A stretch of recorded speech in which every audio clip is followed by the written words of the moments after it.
আজকে নাইকো মামলায় তদন্তকারী কর্মকর্তা এসেছিলেন। আমরা সকল আইনজীবীরা আমাদের বেগম জিয়ার পক্ষে আমরা উপস্থিত হয়েছিলাম। আমার সাথে আমাদের সিনিয়র আইনজীবী আমাদের জাকির হোসেন ভূঁইয়া, আব্দুল হান্নান ভূঁইয়া, জিয়াউদ্দিন জিয়া, হাফিজ সাহেব সহ আমরা সকলেই ছিলাম উপস্থিত। আপনাদের যেটা আপনারা জানার জন্য সেটা হলো যে 65 জন সাক্ষী ছিল এই মামলায় সর্বমোট। রাষ্ট্রপক্ষ এর আগে 38 জনের সাক্ষ্য নিয়েছে, আর সম্ভবত তারা আর কোনো সাক্ষী দেবেন না। আজকে তদন্তকারী কর্মকর্তাকে হাজির করেছিল সর্বশেষ সাক্ষী হিসেবে।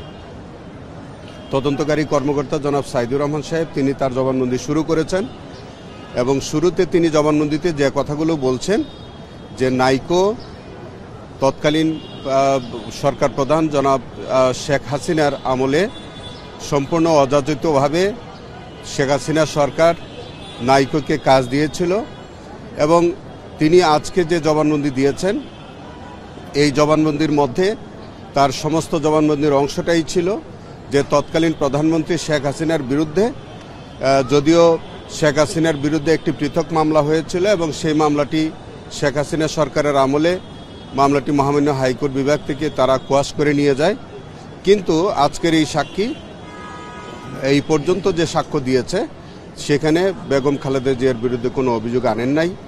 যে কথাগুলো বলেছেন সবগুলোই বলেছেন তৎকালীন প্রধানমন্ত্রী শেখ হাসিনার বিরুদ্ধে।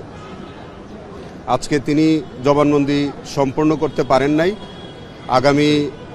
আগামী 29 তারিখে, এই মাসের 29 তারিখে তিনি পরবর্তী জবানবন্দি প্রদান করবেন এবং আমরা ওই দিনই সম্ভবত আমরা যারা শেষ করতে পারবো বলে আমরা আশা করি এবং ওই দিন মামলার বিচার কার্য সমাপ্ত হবে। বাদবাকি সাক্ষীদের সাক্ষ্য গ্রহণ কেন নেওয়া হচ্ছে না? সেটি অনেকগুলো সাক্ষী আছে যেগুলো একেবারেই অপ্রয়োজনীয় সাক্ষী। সেটা হচ্ছে যেমন ধরেন কিছু সিজার লিস্টের সাক্ষী আছে।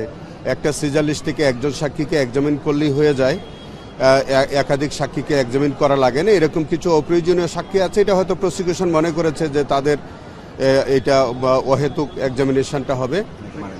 আবার অনেকে মারা গেছে, অনেকে এখন ঠিকানায় নাই, এইসব বিবেচনা করে তারা সম্ভবত আর কোনো সাক্ষী দিচ্ছেন না। আজকে তদন্তকারী কর্মকর্তা চলে এসছেন এবং তার জবানবন্দি যেহেতু শুরু হয়েছে এখন অন্য সাক্ষীর আসলে ইনফ্যাক্ট ওইভাবে আর সাক্ষ্য দেওয়ার সুযোগও নাই। তো আমরা বিশ্বাস করি যে আগামী 29 তারিখে এই সাক্ষীর জবানবন্দি, বাকি জবানবন্দি এবং যারা সমাপ্ত হবে এবং এই মামলার বিচার কার্য শুরু হবে। পরবর্তীতে আর্গুমেন্ট এবং রায়ের জন্য হয়তো ধার্য হবে। ধন্যবাদ। আমিনুল ইসলাম ভাই।